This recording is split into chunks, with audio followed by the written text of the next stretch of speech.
This episode of Another Happy Pod is going to contain spoilers. If you've not experienced the content yourself, please go ahead and do so before coming back and listening to the boys ramble on about it. Thank you very much.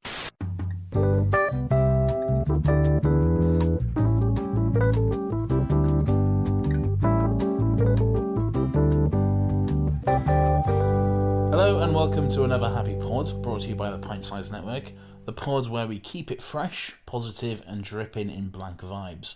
We're your hosts. My name is Lawrence, and I'm joined as usual by your favourite old fossil. Right, Nathan, when I sent you the intro, okay, the idea is that you don't say the word blank, you fill it in with a topical word or appropriate phrase for the topic at hand. You also don't intro as my name and say that you're joined by you. The saying your name bit was intentional, but I 100% never noticed the blank bit. I filled that in because I didn't want to text you that today's intro I was going to say dripping in foreign vibes. Oh no, that does not sound good at all. It doesn't sound good, but once you know the context of which we're speaking about Borat 1 and 2 today, is completely fine and acceptable for me to say that. I mean, it still sounds a little dicey, really. All right, no, don't redo it. But what would your phrase be? Where we keep it fresh, positive, and dripping in. We're off to a classic zinger start here, aren't we? This is a brilliant intro. I'm sure the viewers have really enjoyed listening to 2 minutes of us discussing the intro. They're loving it, yeah.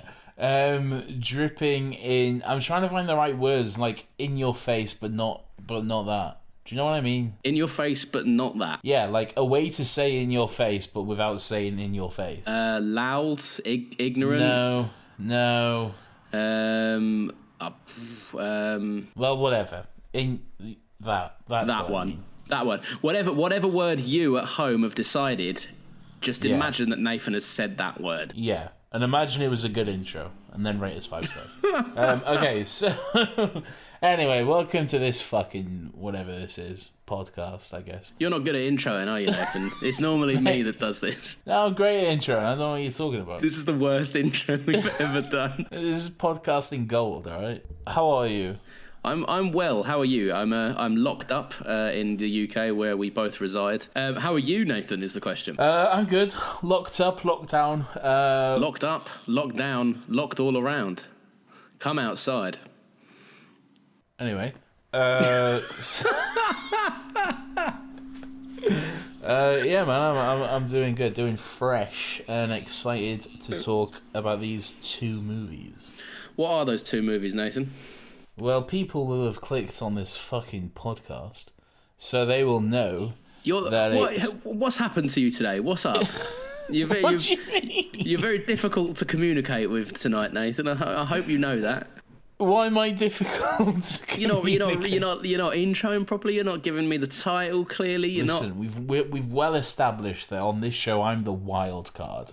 You're the one you're the straight and narrow, the everyday man, the whatever. I'm the rock star, the cheeky boy, the playful. You never know what you're gonna get. That's me. You certainly are the cheeky boy. I'll give you that. That's true. Today, Nathan, as I will now tell you, as you we're should doing already Borat know, 1 and 2. We're doing Borat 1 and 2, but otherwise known as Borat Cultural Learnings of America for Make Benefit Glorious Nation of Kazakhstan, which you bet me a tenner earlier on in the week I wouldn't be able to tell you off the top of my head. Which you were correct. You did. You said, I bet you a tenner you can't tell me the full name of Borat. And I said, was it Borat something Kazakhstan? And you said, yes, but I got it wrong, and I was not allowed a tenner. Which I was very upset. About. When did you first see this film? I first saw Borat Cultural Learnings of America for Make Benefit of Glorious Nation of Kazakhstan when it came out. So 2007, 2008, whatever that was. 2006 it was. So you must have been 32. Fuck you. I was 13. Okay, 2006. You're 13. Yeah, I'd have been 13. Okay. A young boy. A young boy indeed, fresh not out of high school. Were you one of the people that walked around at school saying, "My name Borat" all the time? Oh, 100%, yeah. So I was going to say, obviously, the actual meaning and the actual reasons for this movie completely went over my head at that time.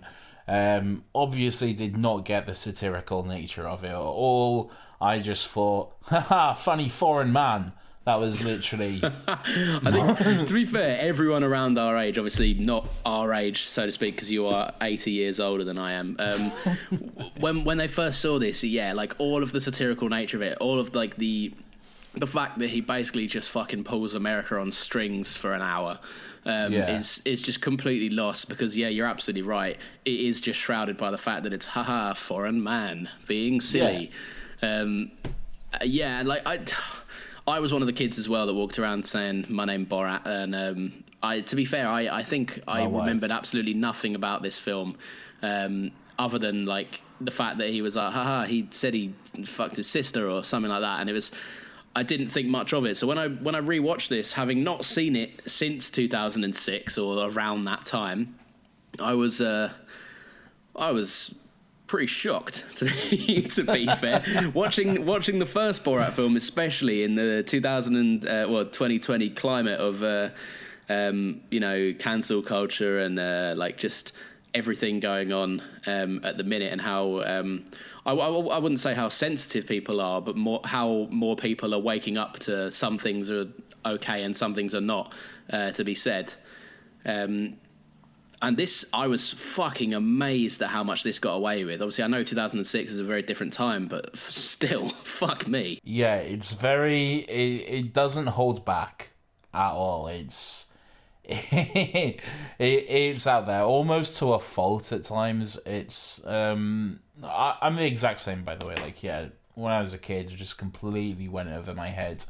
Coming back and watching it a couple of weeks ago now, I was floored at like the stuff I saw, but also in awe of it, like just the genius of Sacha Baron Cohen and finally like understanding exactly what he's trying to do, because he literally is just making fun of America. Like on the surface, it seems like he's making fun of Kazakhstan. It seems like he's making fun of this backwards country and person from there, but that's not what he's doing at all. It's the complete opposite.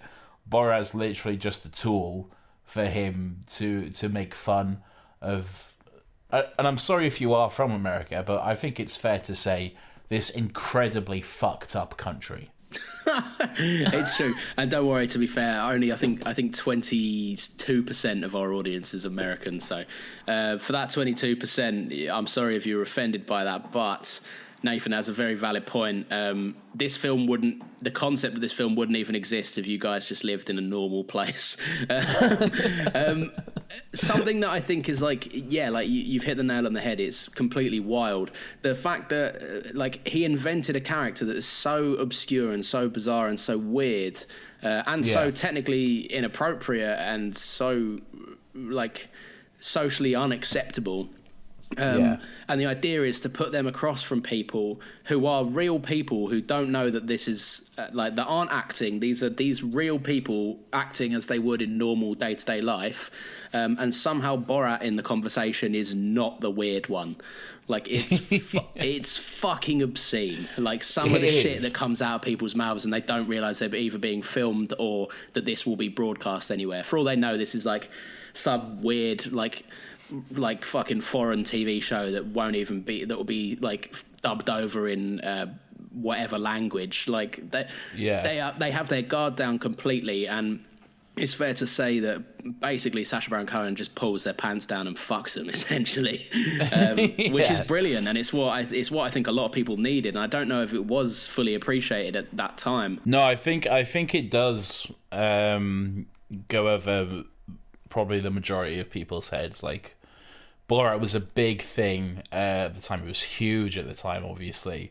And it mainly was just like people going around going, "My life" and "nice" and all of that sort of stuff, the usual quotes and everything. But yeah, the way you're talking about like people just letting their guard down. That's absolutely 100% right. Because there's one moment in the first Borat movie. I remember watching it last week, where Borat tries to, because when he greets someone, he kisses them. He gives them a kiss, and then this man, this like older like Southern American man, just immediately goes like, whoa, whoa, whoa, no. That's what the people who float around and everything do, the gay people, he's basically saying. Oh God, yeah.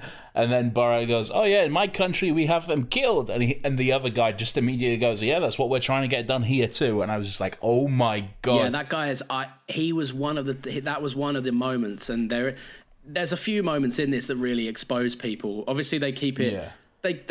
I wouldn't say they keep it to a minimum, but they're not like, not every single line of dialogue is someone being cancelled. No. That's one of the moments where I basically just had like an internal moment to myself, and I went, oh my God, like this guy has just fucking dug his own grave. Like, because you have to think, like, these people are real, and Borat was one of the most famous movies like of the decade that came out at that 100%. that decade. Yeah, so it was, mate, like the chances of that man getting employed anywhere that's seen this like are very slim. Like, I wouldn't say it's like fucking ruining people's lives, because these people, like, if they have genuinely seriously these views, but it's the danger that like locker room talk can get you into. Because I think you would be right if that movie came out today. But that movie came out in 2006, and like we said, it was a very different time back then. Cancel culture wasn't really a thing back in 2006, and people wasn't really losing their jobs over like the sort of stuff they are now. And you know, for better or worse, there's different thoughts on that and everything else. But yeah, if it came out today, I would definitely think like that he would have been finished. Do you, out of interest, do you think it ever, like, Sacha Baron Cohen is very, very, very careful with obviously what he puts in, because he knows the nature of this business now, especially because he's just released the second one. I would argue in this current climate, this is like both the best and worst time to release something like this, because it's very easy for people to take things out of context and essentially completely miss the entire point of what Borat and the idea behind it is. I definitely do think there are people who take it out of context and probably would assume that what he's doing is racist, and probably would get the wrong end of the stick of it, because there are some clear like jokes and moments of it which I don't consider myself to be a very sensitive person. I'm quite progressive and that sort of thing, but there was moments where even I was like, oh wow, that is quite far. Well, that's what I was going to ask you. Are there moments that do you think, like, specifically talking about the first one, do you think there's moments where it goes too far? I would say some of the Jewish stuff, the anti-Semitic stuff. But Sacha Baron Cohen is Jewish himself. Yeah, it's true. And I'm not Jewish, so I can't say for certain. But I think what he's doing there is highlighting anti-Semitism. So, but I'm not 100% sure on that. But some of the like, and in the second one especially, there's a moment in the second one where the anti-Semite stuff it just goes off the fucking chain. It goes ridiculous. If we're thinking about the right moment, we'll get into it. But to be fair, I was about to say that in the second film it gets a bit more like there's a resolution to that arc. And I don't want to call it an arc, but like there's a resolution to the opinion that he holds. And one thing that I do like in the second film, I think they were very clever to basically put Borat on the right track, like showing him day by day that the opinions he has are just so incredibly inaccurate and wrong. Did you know that in the just out of interest, I've got the trivia page on IMDb up on the DVD on the first release of this. If you choose, you can choose like the language selections on the screen. Yeah. If you choose Hebrew, I know what you're gonna say. If you choose Hebrew, the screen flashes up and the subtitles read, "You have been trapped, Jew. Keep your claws where they can be seen. Do not attempt to shift your shape." That's a direct quote. See, that's bad, but it's funny. That's the thing, and that I think it plays on that. It plays on the animalistic, like the fact that you do want to laugh at these things. But can you imagine this ill American speaking family sit down to watch funny movie. Yeah. that they've heard so much about. I'll put the Hebrew subtitles on, and then that comes up with no context. Like, Yeah, can you that imagine would be that would be quite confusing and shocking, I guess. Yeah, that would be wild. Another thing I wanted to ask you, because we'll definitely move on to the second one in a second. Which is your favourite Todd Phillips movie? This or Joker? Todd Phillips directed this. I believe so. Or he might not be credited as the final director, but he came on board right at the beginning. Yeah, it's the same guy. I've got it up. Todd Phillips was the original director, but left the production after shooting the rodeo Star Spangled Banner scene, citing creative differences as the reason. Well, that makes sense. Yeah, I can. Look, don't get me wrong. I see why some directors, especially up and coming at that time, would probably gone, I'm going to step away from this one. Yeah. So, but yeah, man, that man's had a very colourful and diverse career of directing. I don't think that really counts as. Well, I don't think Borat would really count as a Todd Phillips movie then, if he directed one scene and then thought, nah, not for me. Well, I don't know. He might not. Like, we don't know when it was filmed. We don't know the order of the scenes it was filmed. He stated as the I don't know if he's credited, but he stated as the original director. So he must have shot a fair portion. Otherwise, they wouldn't have even given him that title. I guess I would say this then. I'm not a huge fan of Joker, so I guess I'd say Borat is my favourite Todd Phillips movie. It's, okay, so yeah, I think I'd go there as well, to be fair. Look, the second one came out. Had a massive like ad campaign, so it was pretty hard to escape the release of this film. Yeah, it's everywhere. It was massive, yeah, and the big thing that it was doing, and it had it all in the trailers, was kind of they released it very quietly. They shot it very quietly. And released it kind of highlighting two big things, and that's obviously the pandemic going on and also coinciding the release date with, I think, the last week that the US could go out and vote. Yeah. Very, very clear, conscious decisions. But what did you make of the second film? So Borat 2, or Borat's subsequent movie film, the title changes actually quite a few times during the movie. It does, yeah. I think it does it 3 times, yeah. Yeah, which is quite fun. So Borat 2 is a strange movie. It's different from the first one in that I think it's trying to achieve something different. You know this character, so like the same gimmick isn't really going to work this time around. It's not just funny foreign man, fish out of water type of thing. There is elements of that, and it works great. The thing I'm trying to get at is Sacha Baron Cohen knew that he couldn't just do the same thing again, and he needed to change it up and do something different. And I don't know if he wrote it, but I'm assuming he did. He wrote in the character of Borat's daughter, which is probably the biggest strength of the movie, I would say. Maria Bakalova, I'm not 100% sure on her name, but she's great in that movie. She is just as funny as he is, really. And just like him, she has absolute balls of steel. She just does not care about these real situations that she gets herself in as well. One that I'm sure we'll talk about. It's trying to do something very different from the first one, because this one clearly has a political agenda towards it, whereas the first one was just, haha, look at America, and this one is, haha, look at right-wing conservative America, which I guess the first one is kind of too as well, but this one is much more focused on the current climate with the election and everything like that. Yeah, they definitely put a massive thing on trying to like undermine Republicans in this film, which we'd all argue that we need a little bit more of in the world. Or I'd like to think so. Although at the time of recording, Joe Biden is currently winning the election, so that's look, maybe this will be the end. This will be the cursed episode. Not to get political, no. but maybe you've jinxed it now.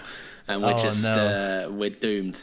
With these movies, you get basically a whole other movie and learning about behind the scenes, because there's so much like ridiculous shit that they got away with.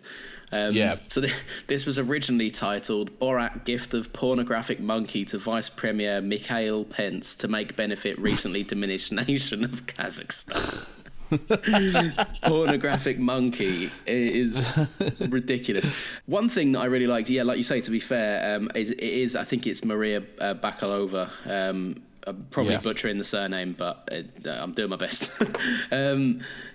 She is, without a doubt, like a welcome addition and a highlight to this. Like, when I first saw the trailers, obviously my first instinct was to be like, yeah, another Borat film, wicked. My second instinct was, oh, please don't tell me there's now just going to be daughter Borat.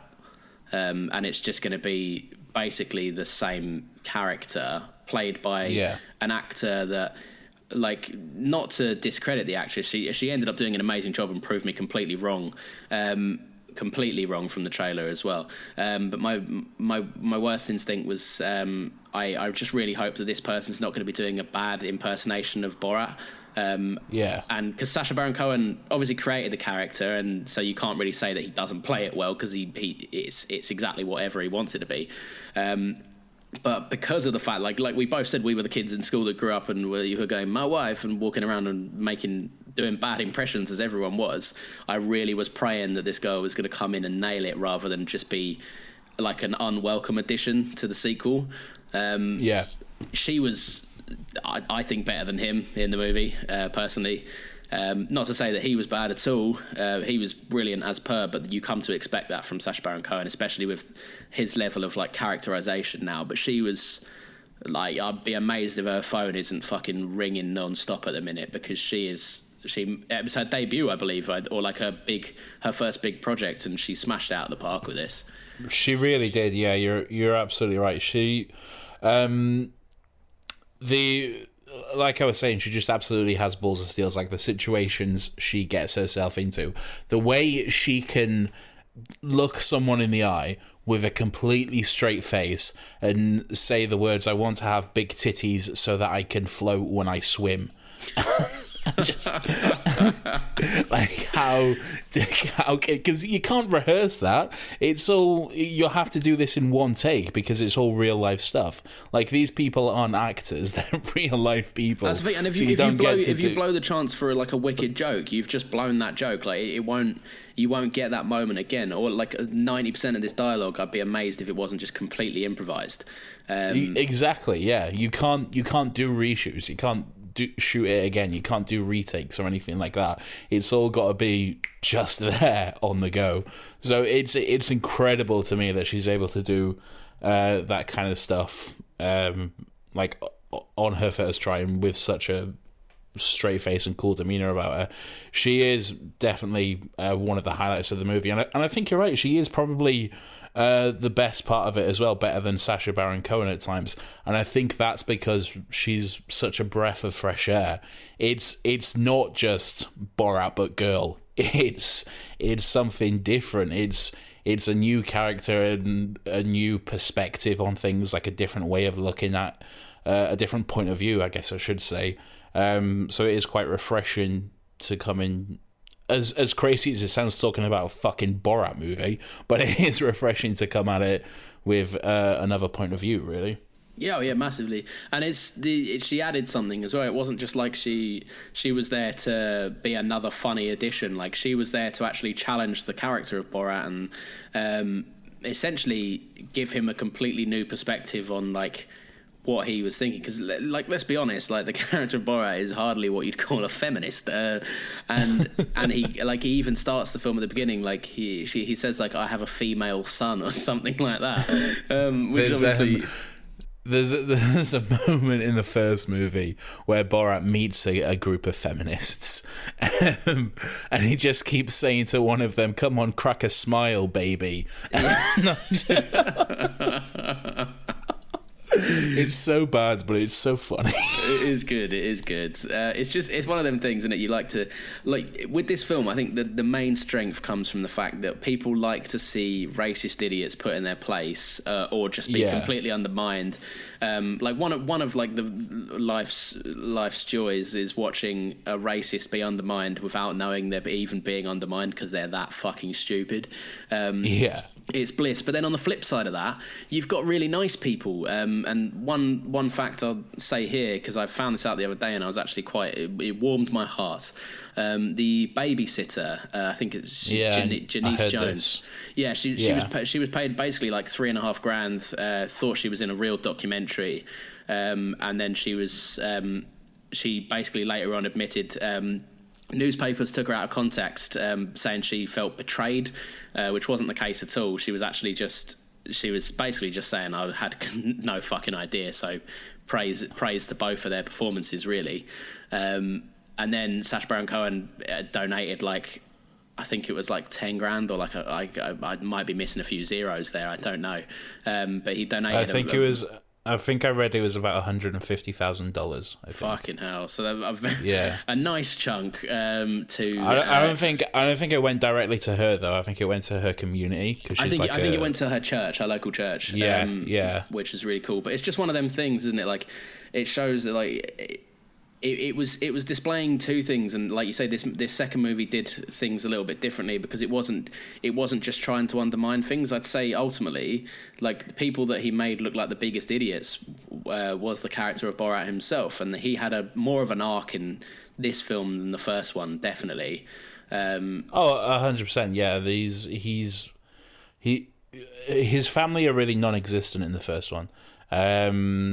In this, you see a very brief glimpse of them, and it is really a father-daughter relationship movie. That's kind of the heart of the movie, all the way throughout. Even though you have all of this other bizarre shit just unfolding all around it, and yeah, it's nice to have that in a movie that is just so both political, bizarre, and in your face as well, with some extreme moments throughout it.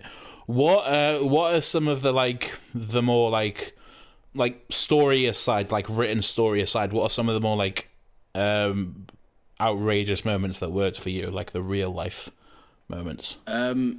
I feel like you're going to get annoyed because I'm definitely going to have taken this straight out of your mouth, because I feel like if you watch this movie and this isn't the moment that immediately stands out to you, then there's something wrong with you. If it's the big moment, let's save that for towards the end. Okay. Why you got to do me like that then? God, you give me no chance. All right. Okay. One of my favourite facts about this movie and I guess like scenes or moments, I suppose, is how Sacha Baron Cohen actually had to spend 5 days in character at the two Republicans' house. Those two guys that like took him in weren't like, don't get me wrong, they I'm sure they have their problems, but for the most part they seem like pretty welcoming dudes. I'll give them this. I do disagree with them politically on pretty much all of their beliefs, but it was very nice of them to just take in this random guy and this crazy random guy as well, and just let him live with them for 5 days. Yeah, and that's one thing I love about it, because Sacha Baron Cohen had to spend. Can you imagine doing your bad impersonation of Borat for 5 days? I know, man. That's insane. Like for just what we never saw, breaking character. Yeah, for what we saw as well, which was like fucking 20 minutes of the film, if that. Yeah, there's madness, and it is honestly how he ends up doing it is genuinely just crazy. What was another moment that I really liked? Well, building off that, with those guys, it builds up to they go to this anti-mask rally, which his daughter also happens to be at, which is the reason they go there. There's a moment where he goes on stage and he gets mistaken for this like right-wing country western singer or whatever, which is a great moment. Another thing I guess we should mention is that for a large part of this movie he's in disguise because people recognize him, so they they built in a story element to get around that, whereas he's just always in disguise. So he's dressed up as this like just big hillbilly, I guess, for lack of a better word, and he starts singing this song, which is very clearly mocking the right wing, the conservatives or whatever, and the crowds don't really seem to realize that. At least they don't in the way that the movie's framed. But in real life, what actually happened, I don't know if you know this, but the crowd actually cottoned on to what was happening. Oh, really? And they went, and they went fucking berserk, mate. There's footage on, I think it was like the Colbert Show or something, Stephen Colbert or something. Oh, no. Where Sacha Baron Cohen was on as a guest, and they were talking about it, and they had like some of the B-roll footage of this part. Yeah, because in the movie, they cut it to make it seem like it was a success and they was all getting along with him. But in reality, they probably made it about 2/3 of the way through the song before the crowd just went for him, basically. He had to run for his life.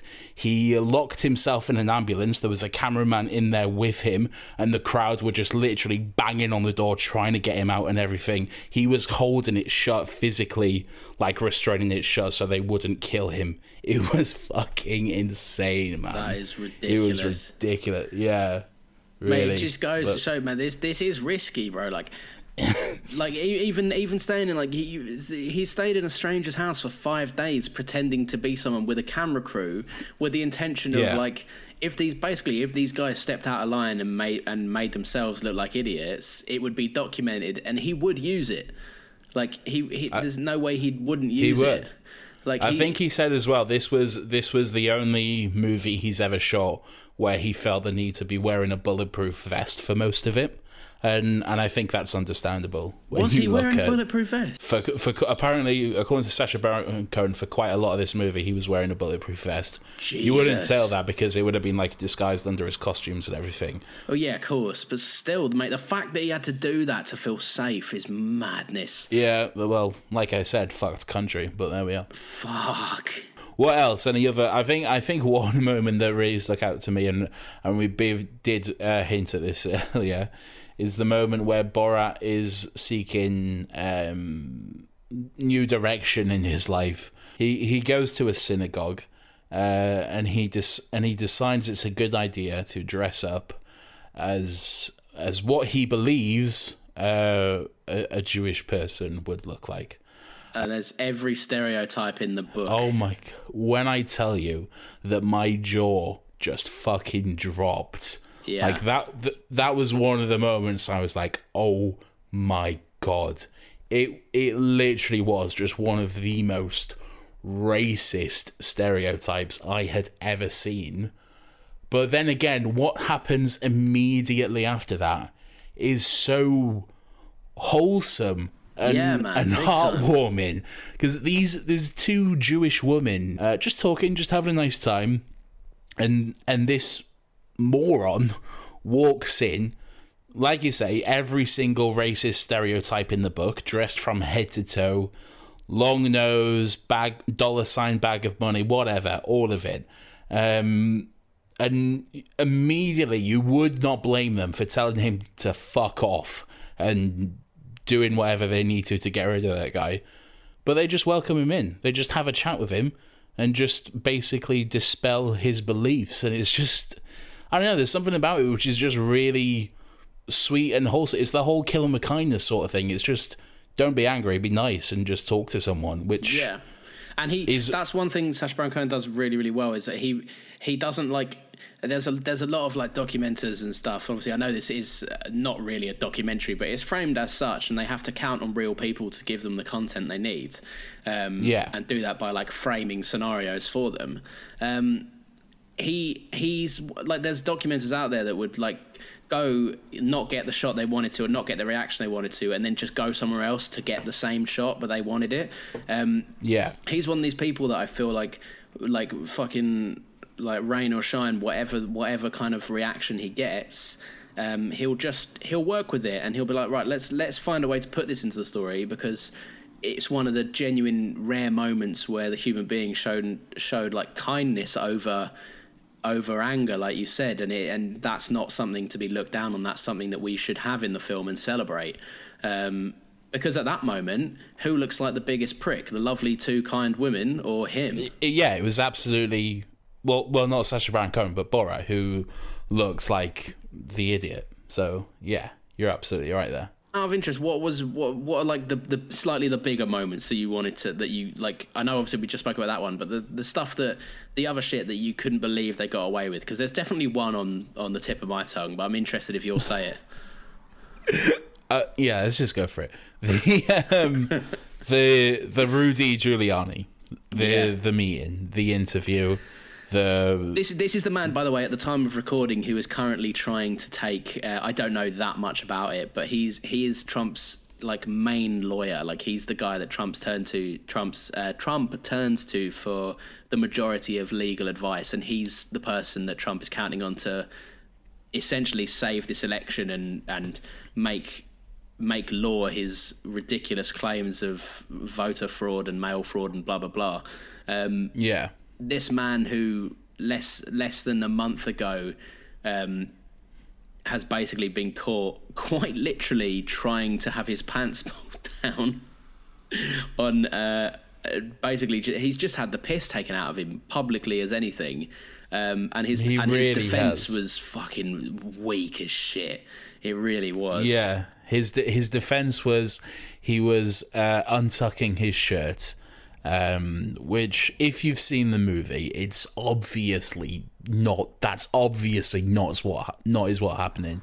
Mate, he is well and truly getting his dick out. He is well and truly getting his fucking chode out. The way he is interacting with her throughout the entire interview, leaning forward, grabbing her hands, clearly flirting with her.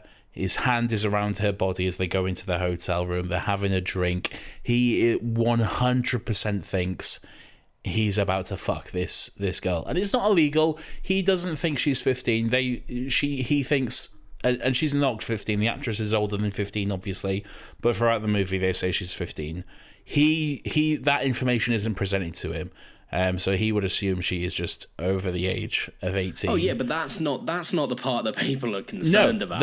It's not. No, the fact that he's just so forward about it all, and he's just so willing to have sex with this young, impressionable girl who very clearly is nervous throughout the entire interview, who very clearly is someone who, for whatever reason, looks up to him and his beliefs or whatever, and he just very quickly takes advantage of that and manipulates that for his own benefit. I saw something that came out afterwards. Obviously, we know that since the movie came out, his defense was that he was like tucking his shirt back in after like taking his microphone off or something like that. Which one is immediately a lie because his microphone is still on completely. So he kind of messed it up with that one.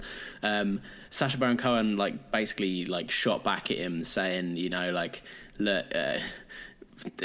whatever happened, mate, that people can make up their own minds, and if you think that anything you did in the interview, like dressed or not, was suitable and appropriate, then that's the real issue.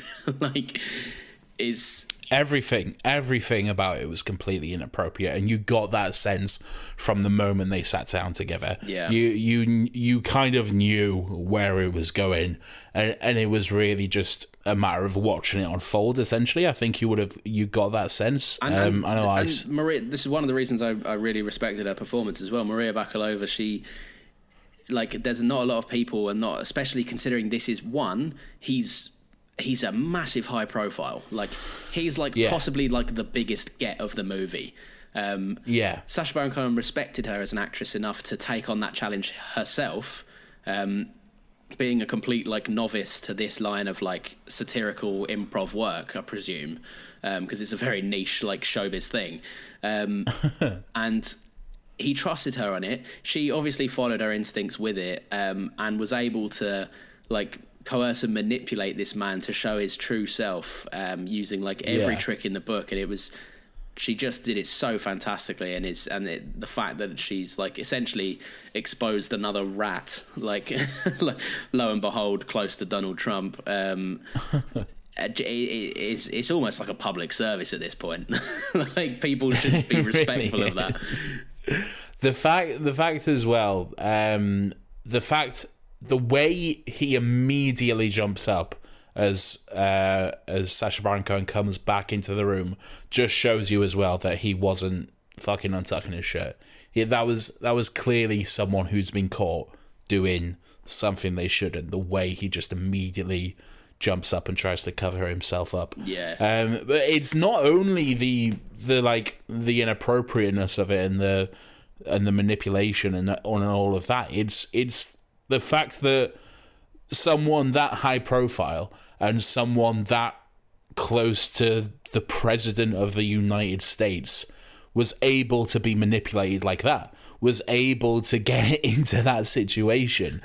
One thing I'd say, I think it's completely fair game. Like, for him to come out and say that Sacha Baron Cohen manipulated the footage and has painted him as something that he's not, is completely unfair. I think Sacha Baron Cohen, upon entering the room in the most ridiculously and obvious fake disguise, speaking flat out to him to the point where he's inches away from his face.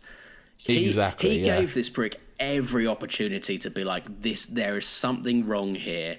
There is something not right with this crew. I'm leaving. But he still was brave and bold enough to go and attempt to fuck someone. Like, I know. It's ridiculous. The way Sacha Baron Cohen came in as the mic guy or whatever, it was ridiculous, and he should have seen that a mile off. Maybe he was literally only thinking with his dick at that point. I mean, clearly he was. But you're absolutely right. The fact that he didn't clock then that something was up is just ridiculous. It's baffling. One thing I do want to touch on, obviously, I'm now conscious of time, so I really, really didn't want to not mention it.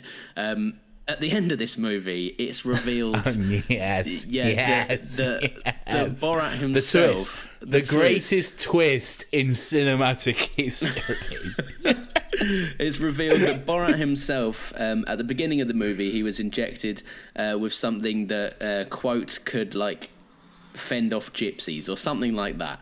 Gypsy tears, I think. Gypsy tears, yeah, or something to keep them away and keep him safe, or whatever it was, right? Whatever ridiculous thing it was that we all just blindly went, yep, that's a Borat thing, that's normal. He then spent the rest of the movie coughing on and deliberately going out of his way to touch and kiss everyone he possibly could. We thought nothing of it until at the end it's revealed that Borat himself has travelled worldwide hand-delivering the coronavirus to everyone in every country, like, individually. It's the most ridiculous thing I've ever seen, but... there wasn't a single part of me that went, oh my God. I loved it. If this movie would have been released in cinemas, and because of Borat it can't be because he caused everything, but if this movie was released in cinemas, I would have stood up and given it a standing ovation at that moment. That was... I'm not joking I kind of am joking, but I'm also a little bit serious when I say it was the greatest twist in cinematic history. Because you don't... There's no way you see that coming at all. It's just completely out... It's not out of left field, but it is just really just dropped on you. And you have to accept it as well. Clock... Yeah, and the little vignettes they show as well, like him with fucking Tom Hanks in Australia. Yeah. Oh, it was fucking jokes, man. That was amazingly well done. Mate, one of the best parts of the film in itself, movie. I guess I suppose the main question that I want to ask you before we do some favourite moments and sign off, what do you think's funnier? Or what do you think's a better film?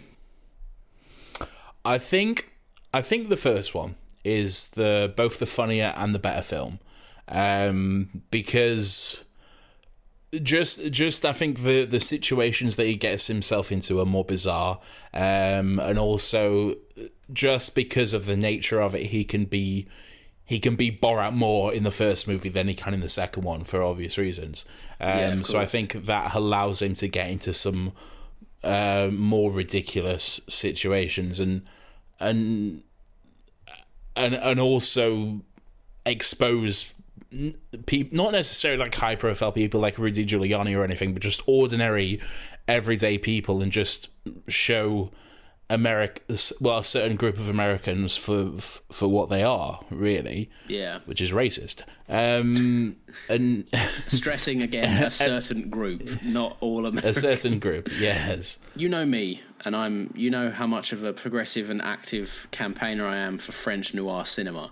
Oh no. I would say the first movie is funnier, and the second movie is a better film. Because, like you say, the second movie has that way more of a complete arc. It has that story. It has those fun, like, it has, like, the narrative twist. It has loads of kind of stuff that that kind of just appear as convention in film. It has basically what I guess I'm getting at is it has a plot. Whereas the first Borat movie was such a chaotic, up in the air mess, but it was exactly what it was supposed to be. And I think both, Sacha Baron Cohen came in with two completely different angles on respective films. And in the second one, he was kind of able to fine-tune the character of Borat and then go, right, naturally there's going to be a bit missing from Borat because I can't be Borat 100% of the time because I'm so famous, people know who the fuck I am now.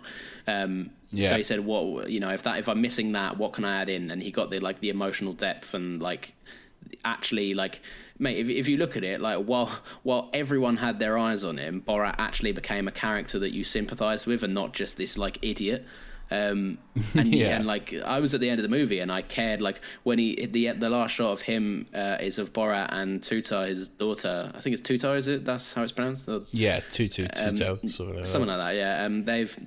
She's now a journalist in Kazakhstan with him. They work side by side, and he gives her a little hug. And I was sat there going, "Oh," and then I was like, "Hang on, why am I saying oh?"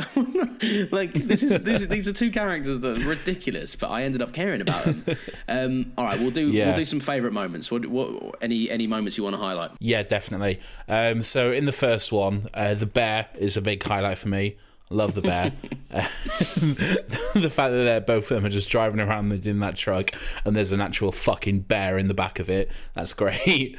Second of all, the moment in the first one where I think he might need to get gas or something, or he needs to stop for some reason, and he decides to just go speak to this group of young black men, and they just teach him how to dress and how to talk and everything like that.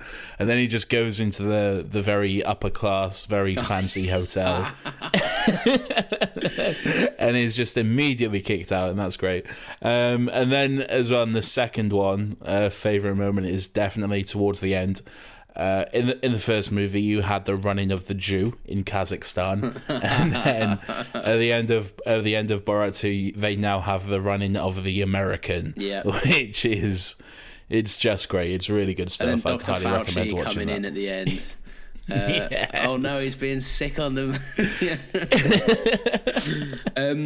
I've got a few, so I'll try and sum them up quickly. Massive highlight of the second film was when he claims that Borat says in his narration voiceover, I needed to disguise myself as a white conservative man. How was I going to fit in? And he walks straight into a conservative political conference dressed in full KKK robes.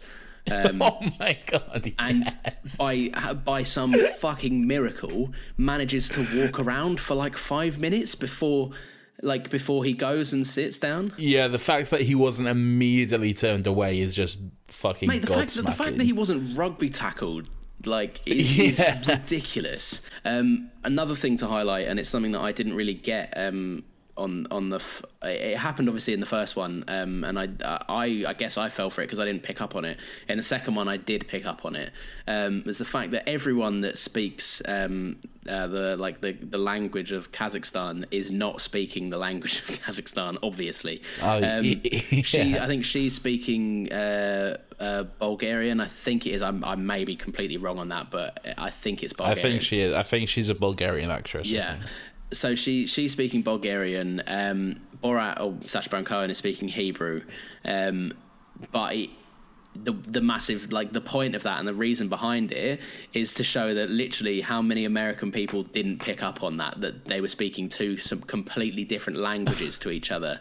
Yeah, that is quite good. Was a moment I loved. And the last one I'll focus on was the really happy fax guy. Like, it was just happy to send all these messages, and he must have gone home, because they probably shot that over the course of a couple of days to not be like weird.